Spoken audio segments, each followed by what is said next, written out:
¿Quiere conocer las características de la economía familiar? ¿Quiere saber qué es una unidad productiva familiar?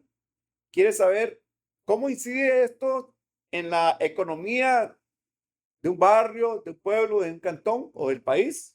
Quédese con nosotros y en este episodio de La Cafinera Podcast lo averiguaremos.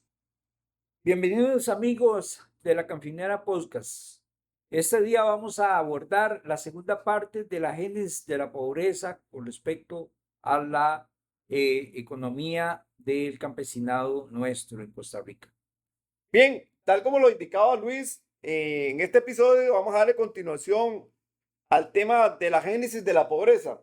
Y en este caso estamos hablando de la génesis de la pobreza vinculada al campo, a los pequeños productores del campo, a los campesinos. Antes de desarrollar este tema, creo que es necesario aclarar o definir dos conceptos. Uno es diferenciar, sí, claro, qué es la economía familiar y qué es una unidad productiva familiar.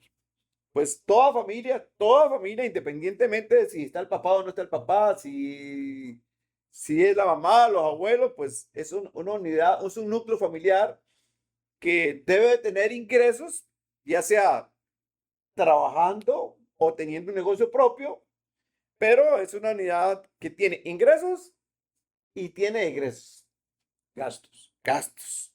¿Para qué? Ropa, eh, alimentación, salud, recreación, etcétera. ¿Okay? Hay un balance.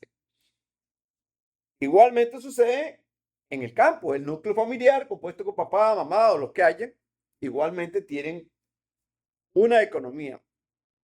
¿Ok? Aquí es donde interviene el otro concepto.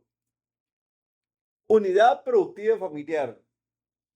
La mayoría de las veces, el núcleo familiar, la economía de las ciudades solamente son unidades de consumo. O sea, todo lo que ocupan tienen que comprarlo. No producen nada. O sea, usted en la ciudad no se va a hacer sus zapatos. Usted no va a sembrar en la ciudad una mata yuca, ni va a tener pollos. No puede. Mientras que en la economía familiar, en el núcleo familiar del campo, la unidad se convierte en una unidad productiva. Perdón, el núcleo familiar a su vez es una unidad productiva, Luis. ¿Por qué? Porque entonces, por más pequeño que sea el terreno, en el patio van a tener matas de yuca, matas de cuadrado, van a tener tiquisque, van a tener palos de limón, nada más que van a hacer un fresco y se van y agarran el limón. Y si quiere comerse un huevito, se va al patio, tiene un gallinero, y el domingo quiere hacerse una sopa, va a ir a dejar el pescuezo a la gallina, ¿verdad? Esa es la gran diferenciación, Luis, entre la economía familiar rural y la economía familiar de la ciudad. Es importante que quede claro eso. Muy bien.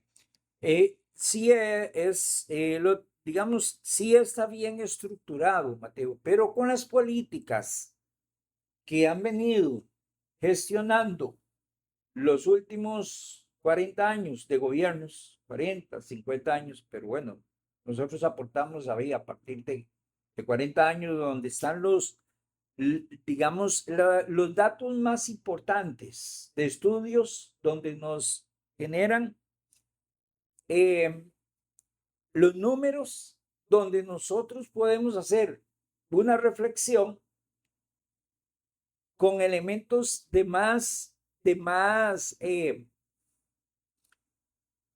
en alguna medida de mayores conceptos y con más seguridad de que esa es la radiografía que están viviendo las familias con respecto a esa génesis de la pobreza y el campesinado. Luis, es importante antes de entrar a ese tema, es ver la importancia que ha tenido y tiene la economía familiar como unidad productiva. O sea, ¿cuáles son los beneficios, las ventajas de la unidad productiva familiar? Vamos a ver, Luis, yo voy a señalar algunos. Por ejemplo,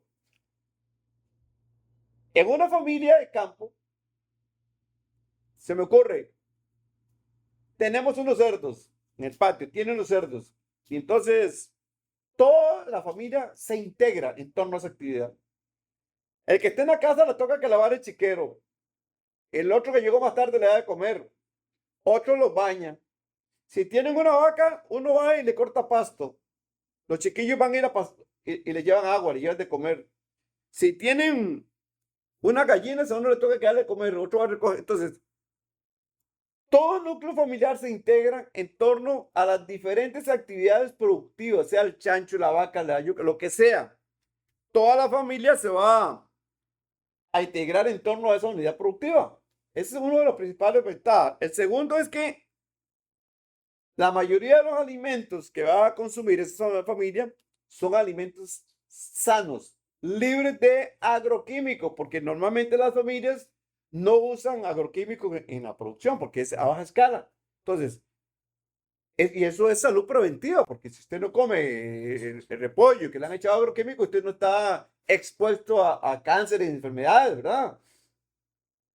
Vamos a ver, Mateo, lo que pasa es que digamos, le entiendo a usted que esa es la estructura de autosuficiencia, autoalimentaria, seguridad de la estructura familiar.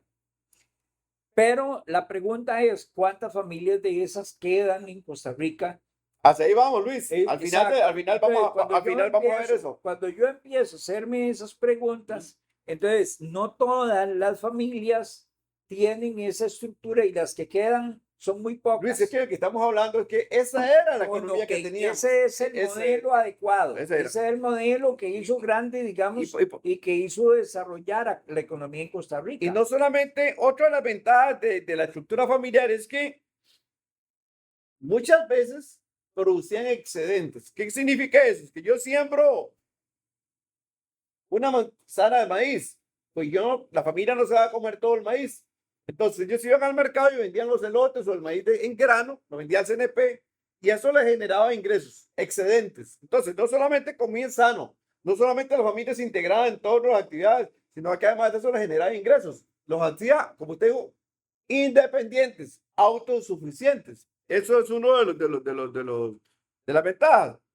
¿Qué otra ventaja tenía Luis? Bueno, que cuando en una familia, si no había trabajo, le daba paz, le daba tranquilidad, porque se iban al granero, sacaban los frijoles que tenían en un estañón, se iban y cogían el maíz, pelaban unas mazorcas y ya tenían tortillas, tenían frijoles, tenían arroz, tenían huevo, prácticamente lo tenía todo. Entonces, no había esa incertidumbre en la familia, bueno, ¿qué yo voy a comer mañana? ¿Tengo trabajo? ¿No tengo trabajo? Mateo, reflexionando sobre lo que decías, esa autosuficiencia y esa independencia que tenían las familias del campesinado nuestro, eso hacía de que ellos tenían una habilidad y un talento para poder sostenerse y ampliar, que inclusive muchas veces tomaban propiedades alquiladas para poder sembrar más, para poder producir más, y así se generaban mayores ingresos a nivel de familia. Porque también recordemos un poco la historia de que las familias nuestras eran familias muy grandes. Muy numerosas. Muy numerosas. Familias de 8 personas, de 8 hijos, de 9, de 10. Hasta 17. Hasta 20, ¿verdad? Ajá. Entonces, también eso impactaba mucho el tema de esa integración. Cuando el papá se mantenía en el hogar, cuando el papá era un verdadero líder, cuando el papá era un verdadero aportador de esa riqueza, de esa estructura familiar, entonces sí, más bien en lugar de deteriorarse, como sucede hoy en día, más bien crecían. Crecía la riqueza, crecían los activos, crecía la dinámica. Que era una empresa. Era una empresa. La familia, comunidad productiva era una empresa. Y no solamente producía para el autoconsumo, sino que además de eso, para comercializar. Producía excedentes que comercializaban. Entonces, uno escuchaba, viene fin de año. Y había un montón decía la mamá, ya están importando unos chanchos para la plata de fin de año. O sea, planificaban. Y muchas veces hasta engordaban el cerdo proyectado para matarlo Los chicharrones de fin de año. de Los tamales. de los tamales de fin de año. No se Entonces, preocupaban. se tenían tamales, se tenía Claro. carne oiga, y no se tenía electricidad No. para conservación, Ujú. que ese era el otro elemento importante, de que eran tan autosuficientes que sin electricidad ese campesinado se mantenía Claro. y crecían Luis, económicamente. mi amigo, siempre es que tenía, yo recuerdo, en el campo uno llega, todavía hay las galeras con leña, la leña del año ahí picada, no tenían problemas de energía. Guardaban la leña Ujú. digamos, en el invierno se cortaba para que pasara todo el verano secándose Secando. un año Correcto. y tenían las fogatas o la leña suficiente para cocinar durante todo el año. Entonces, ese núcleo familiar integraba a todos los miembros de la familia, producía los alimentos que ocupaban. No solamente producía lo que comían, sino que producía excedentes que a su vez generaban ingresos extras al hogar. ¿Por qué? Porque iban y vendían en el comercio local. Hablemos aquí de Esparta, venían al centro y vendían todo lo que producían, el queso, la leche, etcétera. Y eso les permitía ampliar la unidad. Muchos lo vendían Crecer. más vacas, crecer, al comprar otra crecer. finca, crecía. Pero bien, amigos de la Campina de Luis, y hay otro impacto que es mayor todavía, mayor, y es el impacto económico que tenía a nivel local, un cantón. Los productores de los distritos venían con sus excedentes al centro y se creaban mercados locales, mercados donde los productores traían sus excedentes. ¿Y qué pasaba? Entonces vendían, como decir ahora lo que son las ferias de agricultor, vendían todo y esa platica, ahí vienen que se hacía, amigos, esa platica se quedaba en el mismo pueblo, se quedaba en el mismo pueblo, porque entonces se iban con esa platica, vamos A la pulpería. a la pulpería a comprar algunas cosas que yo no produzco, y eso le dejaba dinero en la comunidad, porque además el pulpero generaba empleo en los almacenes localmente, la plata no se iba para fuera del país, ni se la embuchacaba un solo millonario. El zapatero, yo me iba a comprar zapatos y entonces él no solamente cumplía la función social de proveerte zapatos a la comunidad, sino que además de eso, con eso él generaba empleo. Igual el sastre, El talabartero. el talabartero, El que las costureras, de las costureras, bueno, las costureras eran meramente campesinas, claro, porque las costureras eran, como lo dije al principio, eran tan talentosas y en el campesinado nuestro, de que con una aguja y el hilo solo compraban las telas, salían a comprar las telas y sí, los vestidos, los pantalones, etcétera, se los confeccionaban en sus pueblos. Entonces, eso hacía que, la dinámica de ellos fuera de bajo costo, no como hoy, de que existe la boutique, porque si los chicos y ellos no entran a la boutique, entonces no se van contentos para el lugar, ¿verdad? Para la casa, aunque sean del campo. Entonces, digamos, que podemos profundizar en el tema? Ese modelo que nos generó una autosuficiencia, que nos generó una dinámica de una economía saludable, de una calidad de vida sana, de una comercialización, inclusive, creo, si no me equivoco en la historia, los mercados de cada ciudad o de cada cantón se crearon a base de esos productores claro, campesinos, porque después a esos dueños de concesiones donde alquilaron los mercados de cada cantón, le pusieron como competencia a la feria. claro, Y entonces, ok, usted dice, bueno, sí, era un plus que donde el campesinado se venía a vender a las ferias lo que producía, pero entonces se metió el que,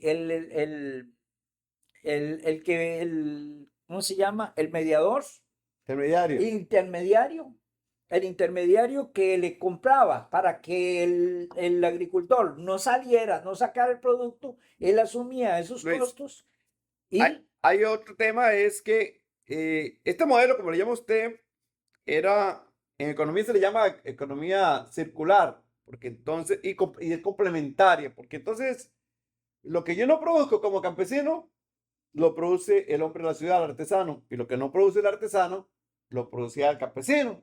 Entonces, el campesino le compra zapatos, le compra pantalones al pero sastre. tenía dinero para Claro, hacerlo. porque tenía, porque él a su vez le proveía a la ciudad de los productos del campo. Entonces, es una economía circular donde ambos se benefician. Imagínense, Mateo, ahí voy a ponerle un ejemplo de mi abuelo. Mi abuelo era un hombre altamente comerciante. Entonces él producía y compraba todos sus productos al campesinado, se iba para San José a caballo. O sea, estamos hablando de caminar, no sé, 8 horas a caballo.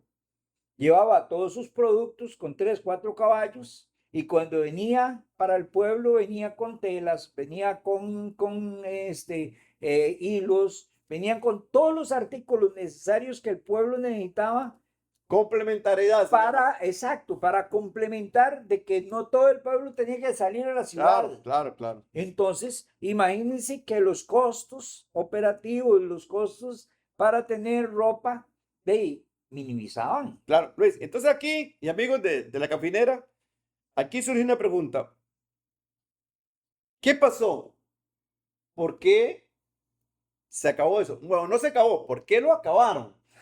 ¿Y quiénes lo acabaron? Porque la gran pregunta es, o sea, no fue que los campesinos dejaron de producir porque Porque quisieron, quisieron, sí. porque no les gustaba, no. O porque, O porque eran muy vagos. o por qué. Porque no solamente esto afectó la economía campesina, Luis, también afectó la economía familiar. Por ejemplo, los artesanos casi los desaparecieron. Cuando yo hablo de artesanos, digo los zapateros.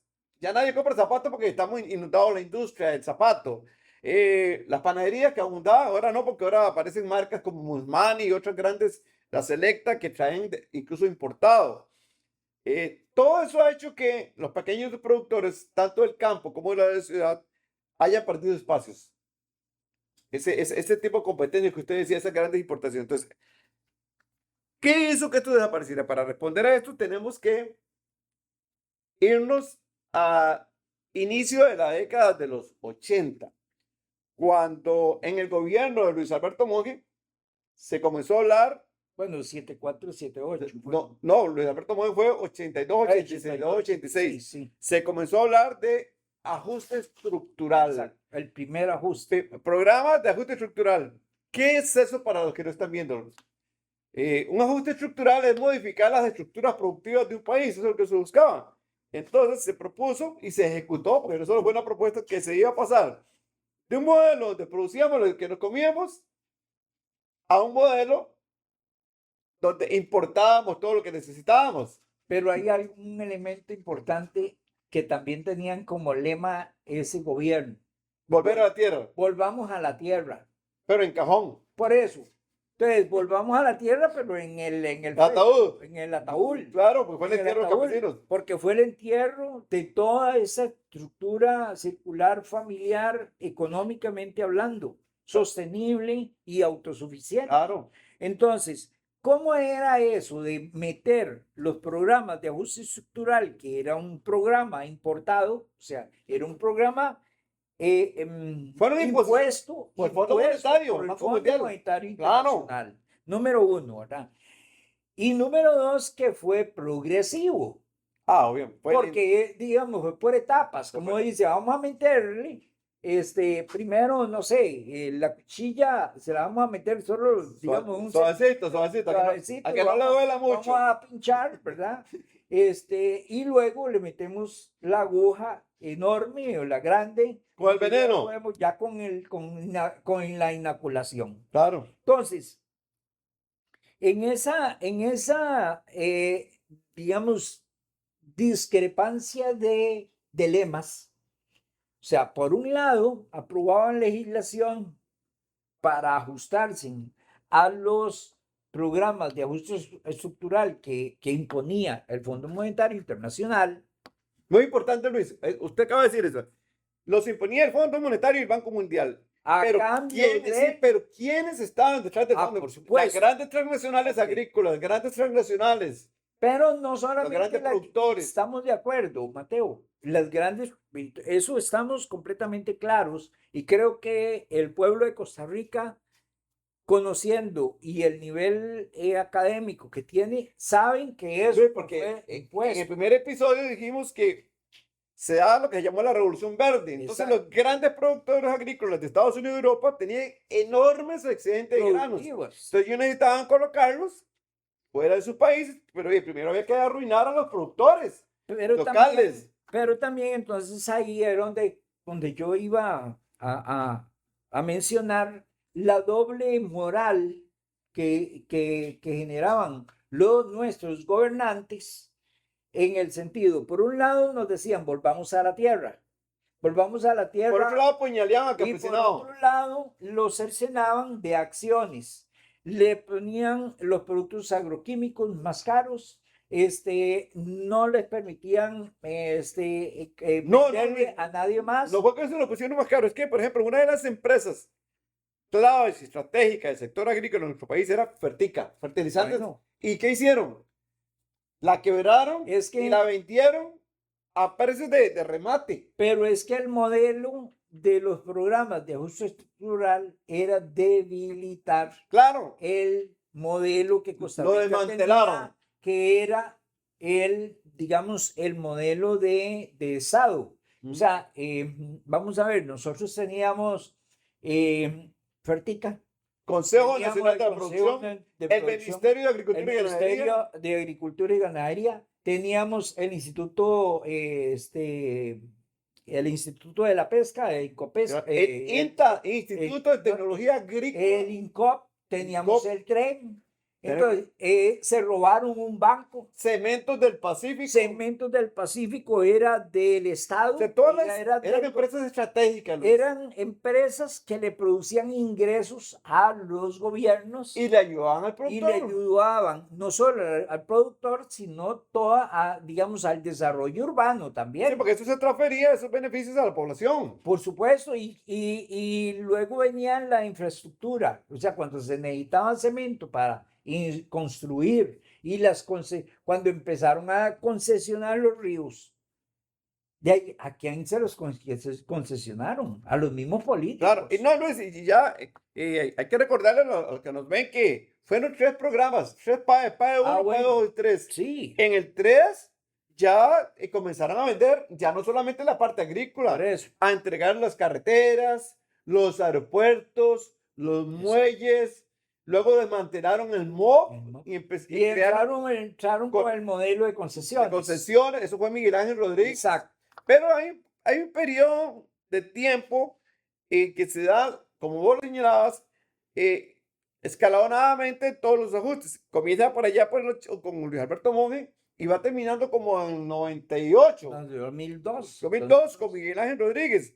Y Miguel Ángel Rodríguez la lanza al estadio cuando empieza a privatizar y a entregar las concesiones, todo el modelo en la cabeza de él era privatizar todo el sistema productivo del Estado costarricense. Claro.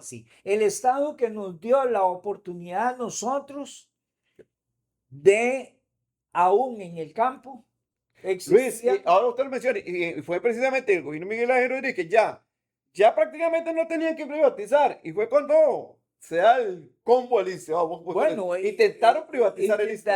Es que ese es el tema, digamos, hoy, por ejemplo, nosotros tenemos, todo el mundo habla y nos siguen vendiendo de que la energía en Costa Rica es cara, ¿verdad? Es de alto costo. Pero ¿cuántos países tienen el privilegio de tener 24/7 energía limpia durante todo el año? Entonces, todo eso, cuando se desarrolló el sistema de electrificación rural, que sí fue parte de lo mismo, ok, pero era también una estrategia para que el campesinado fuera industrializándose mentalmente y dejara de producir Claro. y empezar a conservar ahí. Eso lo vamos a abordar en otro capítulo y más a profundidad. Vendrá Ahora, otro capítulo. ahora, antes de irnos a un cambio, vamos a ver, entonces, ese programa de ajuste estructural, no solamente, en realidad, en la práctica era, entonces ya Lo como, primero que hicieron fue debilitarlo. claro, entonces consistió, la ejecución de los programas era, por ejemplo, abandonar al campesino, no más asistencia técnica, Bueno, no, ya los bancos ya no daban crédito agrícola, las juntas rurales de crédito se acabaron. cero apoyo.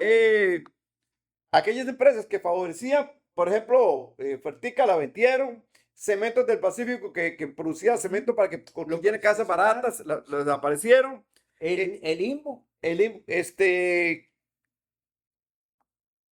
Ya el CNP no le compraban. O sea, aquellos campesinos que lograban sobrevivir sin toda esta ayuda, decían, pero ahora... Recuerde que el CNP tenía los estanques. Claro, entonces ya como el CNP no le compraba, y yo hace poco hablaba con Nelson Chávez de ese rey, y dice, Mateo, nosotros sembrábamos 10 hectáreas de frijol, y nos íbamos y sabía que el CNP me lo compraba. Dice, Exacto.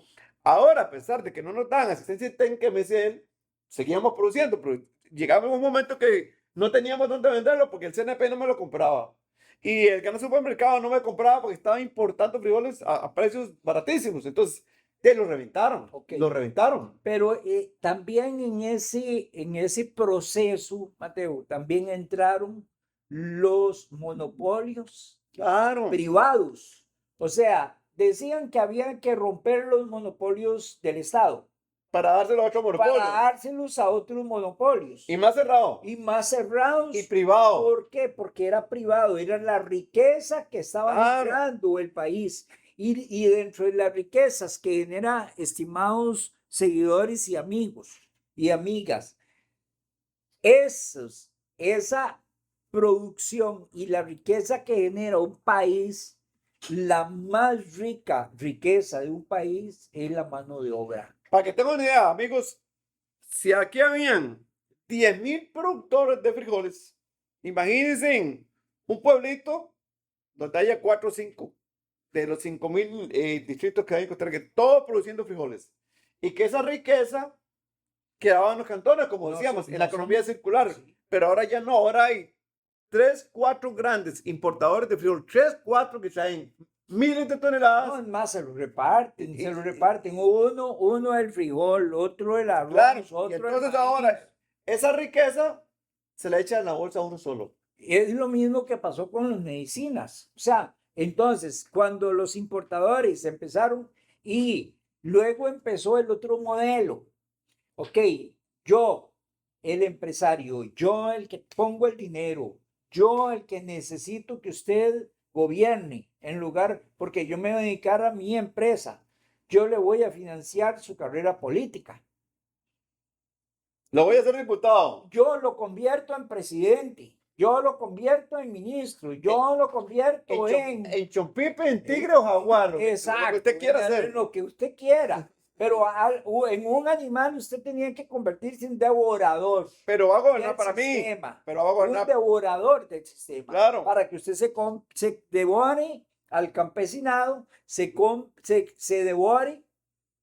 Y le vas a quitar los impuestos al arroz que yo traigo. Y, por favor, ¿verdad? exactamente. Por eso Y le vamos a sí. quitar, vamos a afirmar que no lo mencionamos en el primer episodio, que fue los tratados de libre comercio. Esa ya es la segunda etapa, Luis. Por eso, Después del 2000. no, después de los programas de ajuste, no conformándose con eso y no conformándose con el desmantelamiento del Estado costarricense, de las empresas que le generan muchísimos ingresos al país, como lo quieren hoy, por ejemplo, la Fábrica Nacional de Licores. ¿Por qué la quieren privatizar? ¿Por qué la quieren vender? Pero mira que ese es un gran tema. Exacto. Ese TLC lo podemos abordar. Bueno, varios capítulos, porque hay muchos, pero nada más quería hacer mención de eso, porque la caja es la que le compra el alcohol a la Fábrica Nacional, claro, a muy bajo costo. Pero si la Fábrica Nacional de licores fuera suya, usted se lo vendería al precio que en este momento la caja lo está comprando. Entonces, Luis, no solamente no se contentaron con destruir el sistema. Sino que vea, ahí va. El desmantelamiento. Entonces, aprobaron una serie de leyes y reglamentos tendientes a que aquellos campesinos que estaban como un gato panza arriba ahí pulseándola con lo propio, jugándosela, para quebrarlos, entonces aprobaron leyes y reglamentos que le impedían trabajar. Por ejemplo, prácticamente toda familia campesina tenía su patio de gallinas. Entonces se creó a través del Servicio Nacional de Salud Animal, SENAT, un reglamento, el reglamento de granjas avícolas. ¿Qué es lo que dice? Que usted no puede tener una granja avícola, un gallinero, si usted tiene, ¿qué se me ocurre? A 100 metros de una casa. Y si su lote mide apenas 50 metros de fondo, prácticamente están diciendo, no puede tener gallinero. No puede tener animales. No te puede tener animales.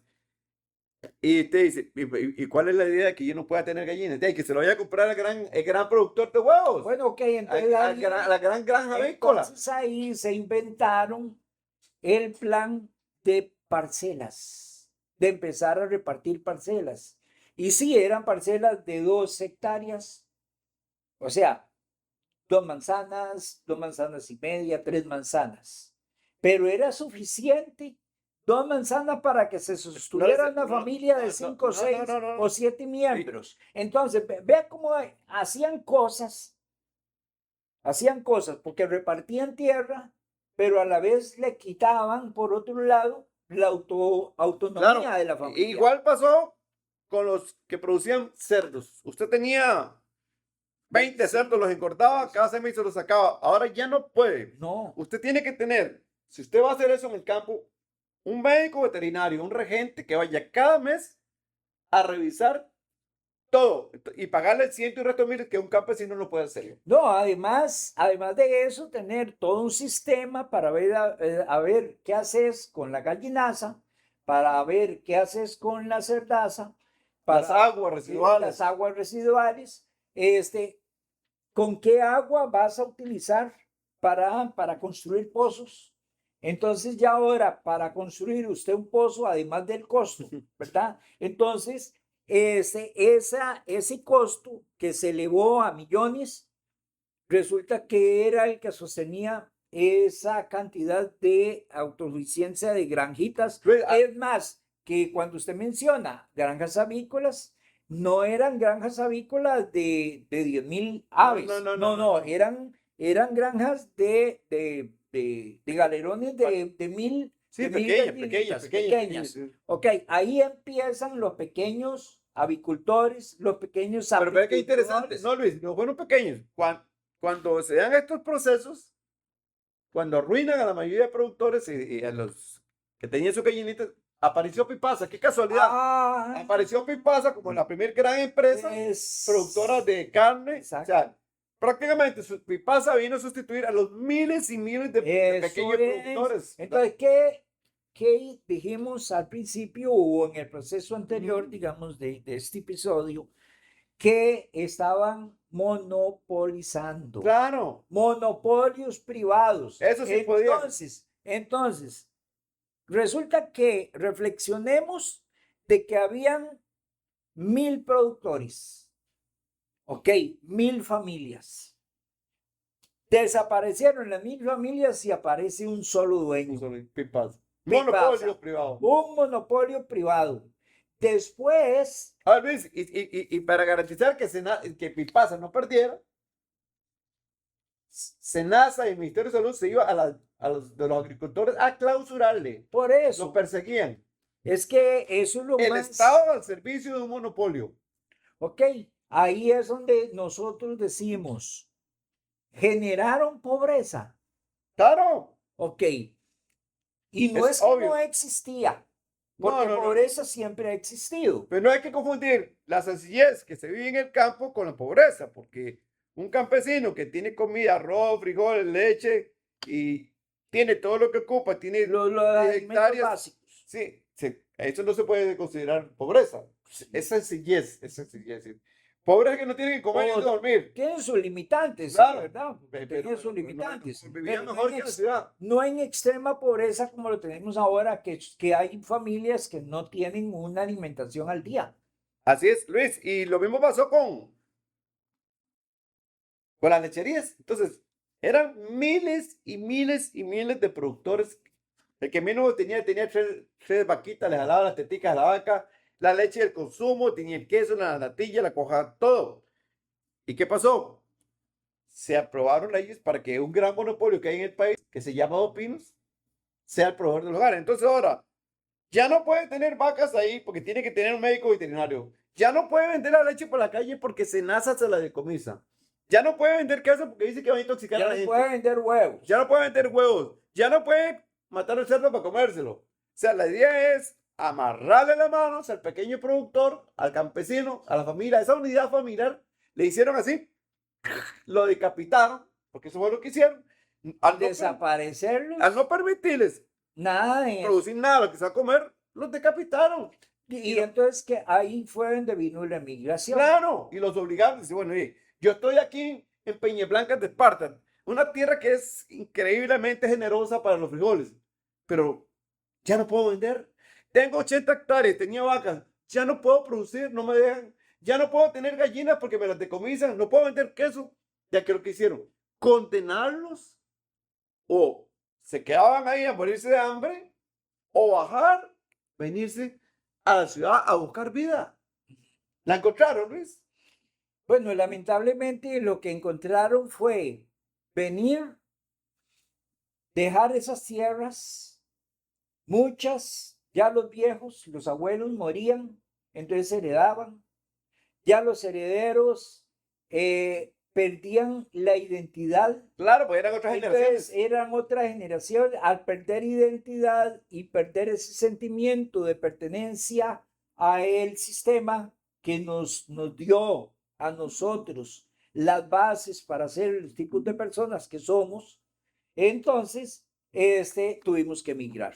Luis, Llegamos a la ciudad. y le crearon, hoy, tengamos ahí en la ciudad, los hijos de los productores, Exacto. pagamos hace 40 años, y les crearon esos hijos que se habían creado en el campo, jalándole las tetas a la vaca, porreando los Sí, frijoles, sí. y vienen a la ciudad, ¿y qué van a trabajar? Precisamente ¿En qué? ese es el mayor, digamos, grado de dificultad Con costos que tenía la primaria. se entregó. Sí, porque existía una población suficiente para mantener una escuela unidocente. Ujú. Hoy las están cerrando. Ah, están cerrando. ¿Por qué? Porque las familias del campesinado lo que tienen es un hijo o dos hijos y no alcanzan para tener una escuela con 15 niños. Ya no hay. Entonces ya no hay. Luis, ¿Qué es lo que hacen? y ahora bien, ese joven que se vino, que era agricultor, que le da la, Sí, teta que a la vaca, sabía. se vino para la ciudad y ya tiene hijos grandes, ya muchachos. Entonces, les crearon el sistema, les creó la ilusión que si se venían para la ciudad y entraban al colegio y aprendían a leer, escribir y un poquito de historia general y un poquillo de inglés, ellos iban a alcanzar como un cohete Un nivel. alto y entonces ya no iban a ser como sus padres. Incluso esa generación veía su, pues yo no quiero ser como mi papá, porque mi papá creció en la pobreza, aún teniendo esa finca con todo, ¿verdad? Entonces, se desarraigaron del campo. Es que cuando se desarraiga uno de eso es cuando pierde la identidad. Claro, entonces usted hoy va, Pierde el sentimiento. de usted hoy pertenencia. va al cantón de Esparta y encuentra que hay viejos, los viejos que se quedaron allá. Pero Esparza es un ejemplo de lo que existe. Claro, en en todo el país. ¿verdad? Estamos poniendo el ejemplo. Se quedaron en las fincas de guerra, nosotros no nos vamos y se quedaron ahí los viejitos. Ahí están, ya están muriendo, ya son Las últimas generaciones. las últimas generaciones. Pero las fincas están ahí ociosas. Están allá ociosas. Y los hijos y los nietos están en la ciudad. Dice el último informe de la encuesta nacional de hogares que el 30.6% de esos jóvenes que ya lo tocamos aquí, de los hijos de esos que bajaron, viven en pobreza y Ahí desempleo. es donde Viven en pobreza y ahí desempleo. es donde nosotros entonces empezamos a desmenuzar cómo la génesis de la pobreza fue responsabilidad de nuestros gobernantes Claro. y las imposiciones de los grandes capitales internacionales que le ponían modelos, pero le le imponían así literalmente, Claro. pero además eran cómplices. Fueron Porque- cómplices. Porque no solamente fueron cómplices, sino siguen siendo. Claro. siguen siéndolos, porque si no es con ese modelo, es con otro. Porque, por ejemplo, cuando yo llego en el año 78, 76 a Barranca, para ponerle un ejemplo, yo tenía aproximadamente 18, 19 años y eran miles de empleos lo que generaba el Consejo Ah, claro. Nacional de Producción. Eso era un hormiguero de trabajo. En Montecillos, por ejemplo, La la ganadería. ganadería, exacto. Entonces, esta cantidad de carne que se exportaba, porque ya se exportaba, Ahora estamos trayéndola de Nicaragua, más bien. entonces, ok, entonces resulta que todo ese empleo, ok, se fue generando y entonces la gente se avisaban a los familiares, mira, véngase para Barranca, porque en Barranca La, hay la meca, trabajo, la meca del es trabajo. la meca del trabajo y entonces la gente se venía no para Barranca, tenía un familiar en Esparta, entonces se venía para Esparta a dormir y a Barranca a trabajar, se venía para Miramar a dormir y a Barranca para el trabajo y así se fue generando. Cuando desmantelaron todas esas fuentes de trabajo, la gente quedó sin pantalones, sin camisa y prácticamente en Y calzoncillos. entonces estos pueblos se convirtieron en ciudades dormitorios. Entonces, Pues, no solamente eso, Mateo, el gran problema es ahora qué hago. Ahora, ¿qué voy a hacer? Bueno, empieza un nuevo modelo. ¿Y cuál es el nuevo modelo que nos empiezan a meter en el chip, en la cabeza? Y en la parte, digamos, cero, digamos, mentalmente, y un biotipo de que yo, si no tenía estudios, entonces no tenía por eso, esa oportunidad fue la para ilusión trabajar. que crearon. Una ilusión. Porque hoy día tenemos miles y Miles. miles de graduados, incluso universitarios, desempleados, de taxistas, Es haciendo que uñas y todo esto. ¿Ah? entonces nos metieron, ¿cuánto hace que nos metieron la parte de emprendedurismo? Del 2000 Vea, para acá. eso es un cuentico, el emprendedurismo. Exacto. Según ellos, el emprendedor es el que comienza un negocio propio, pero que eran los campesinos, Pero no eran negocios propios. eran negocios propios, Y pero miles. es que además del emprendedurismo que se generó en las zonas urbanas y las zonas, las ciudades, fue repetitivo. O sea, lo mismo que usted vendía era lo mismo que yo vendía. Sí, pero es que imagínense que vienen y destruyen a los productores del campo, generan miles de desempleados Exacto. que se vienen a la ciudad. Les dicen que si sacan el colegio van a salir de la pobreza. Como es mentiras, entonces le dice, hey Luis, hágase emprendedor. ¿Y qué hago? Hey, Pinte uñas. pinte uñas. Venda, digamos, Usted leches en la calle. sí, O Uber. vaya a vender, Vuélvase a Uber. sí, sí, o vaya a vender pintos en las mañanas. Entonces, primero los arruinan, los vuelven desempleados. Y luego le dicen, no, aquí está la solución, usted se puede empoderar, o usted ahora es empresario, o viene de estas empresas que venden productos de multinivel, le dicen, Exacto. usted es dueño Bueno, y después nos metieron esa parte. usted es empresario, ahora usted empodérese. Empodérese, porque Y a los jóvenes de hoy día, ¿sabes qué le dicen? A los jóvenes de hoy día le dicen, cómprese una bicicleta, un bolso, y vas a jalar comidas, es así. en mensajería, y es Pero no una solamente- farsa. Es una farsa porque no hay tanto comercio como usted para sobrevivir con jalando comidas y No. repartiendo almuerzos. Y agréguele, no solamente eso, no tienen No tienen salario, vivienda, no no tienen salario, tienen no seguro tienen social, seguro. no tienen aguinaldo, No nunca tienen se van a pensionar, nada, nunca. no tienen ni tan siquiera una póliza si los agarra un carro. Exacto. Nada. Nada. Entonces, cuando nos damos cuenta, entonces tenemos una ciudadanía empobrecida, no solamente mentalmente, neurológicamente, ya porque nos programan para eso, Usted no puede y no puede. ¿Por qué no puede? Porque para eso creamos el IMAS, para que le den el subsidio. El confitico. Entonces, el confitico, Para ahí cualquiera. le ponemos el INA para que usted lleve Un unos cursito ahí. cursitos y mientras usted lleva el cursito le damos el subsidio y aquella persona con aquella ilusión y no hay por dónde, y no hay por dónde. Mire, yo he conversado acá en la zona con muchos, para no decir un número específico, pero sí con muchos empresarios, porque tienen la mentalidad de empresarios, pero no pueden, el sistema no los deja, es una camisa de fuerza que le impusieron, porque solo rentar un local Ay, en la ciudad son 600,000, imposible, 700,000. imposible. Entonces, ¿cuál negocio aquí te puede generar 600,000 colones o 1,000,000 de colones para que sostengas todos los servicios públicos, los impuestos municipales, los impuestos de renta, el contador, La MONI, Ministerio de Salud, los permisos, agua, que es una facturación diferente? Y Luis, si está comenzando un negocio, usted no puede meter empleados. Imagínese. No puede. Y usted pagando una renta de 600,000 colones. Entonces, ¿cuánto soportás sosteniendo esos costos operativos para ponerse una tienda? Le prometemos que el tema del emprendedurismo lo vamos a abordar Más profundamente a como lo hemos hecho hoy con el tema de las unidades productivas campesinas. Sí, Para ir aterrizando, Luis. Entonces, en el tema campesino, ¿cuál es el origen de la pobreza de toda esta gente del campesinado? ¿Cuál es?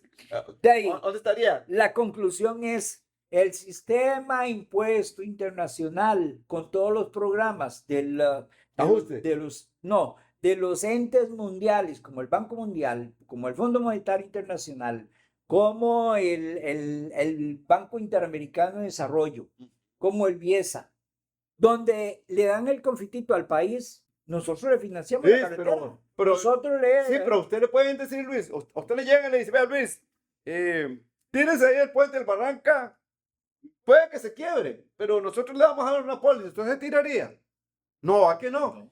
Y lo mismo sucede. ¿Usted cree que los economistas y especialistas y los políticos que han gobernado este país los últimos 40 años no sabían de las consecuencias? Por supuesto, entonces sí, son lo cómplices, sabían, son cómplices.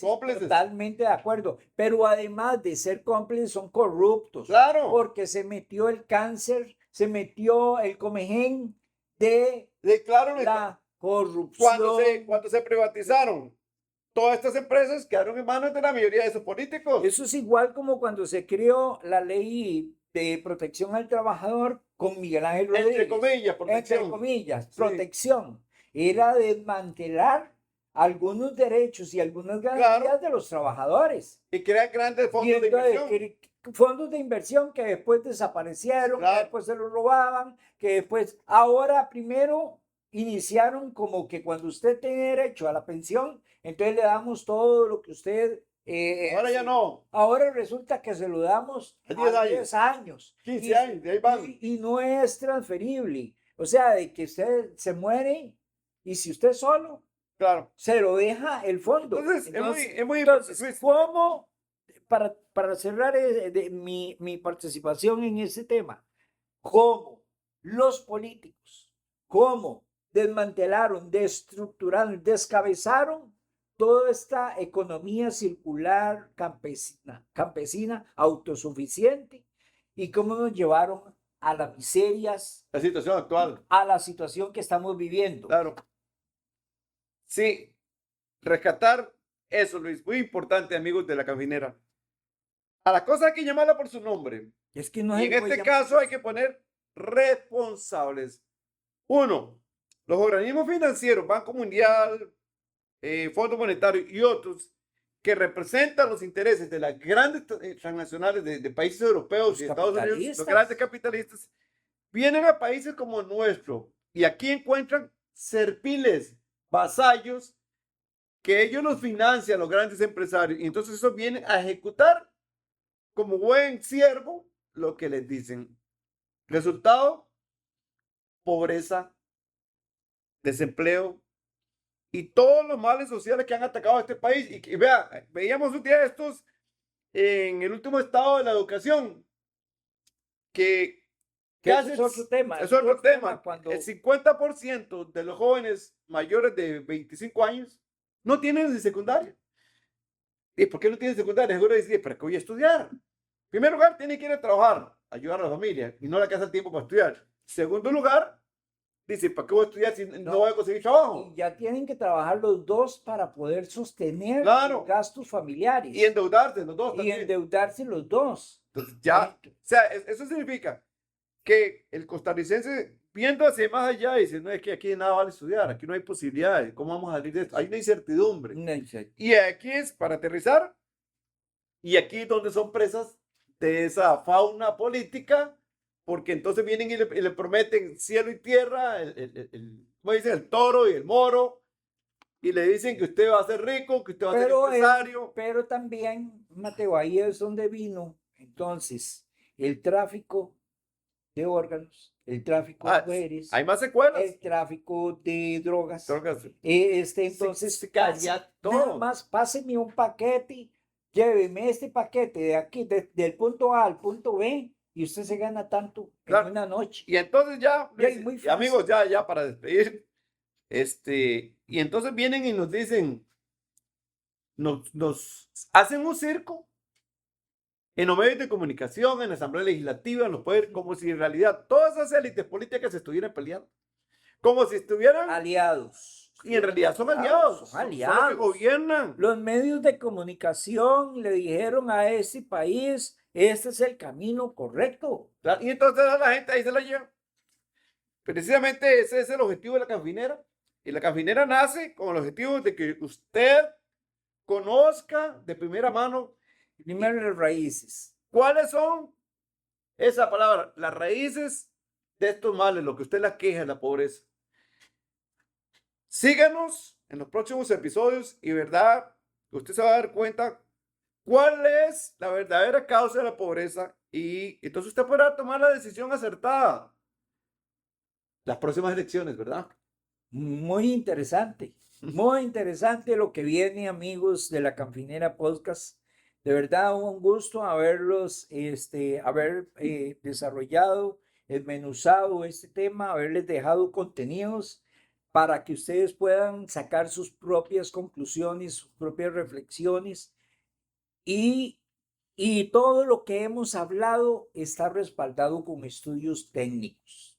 No es algo antojadizo, no hemos hablado aquí de colores políticos, no hemos hablado de tendencias, no hemos hablado absolutamente nada. Hemos atacado a la parte más vulnerable nuestra, que es el hambre, la miseria, la pobreza y el abandono de los gobiernos a nuestros ciudadanos costarricenses. Los esperamos en el próximo episodio de La Canfinera Podcast. Hasta pronto.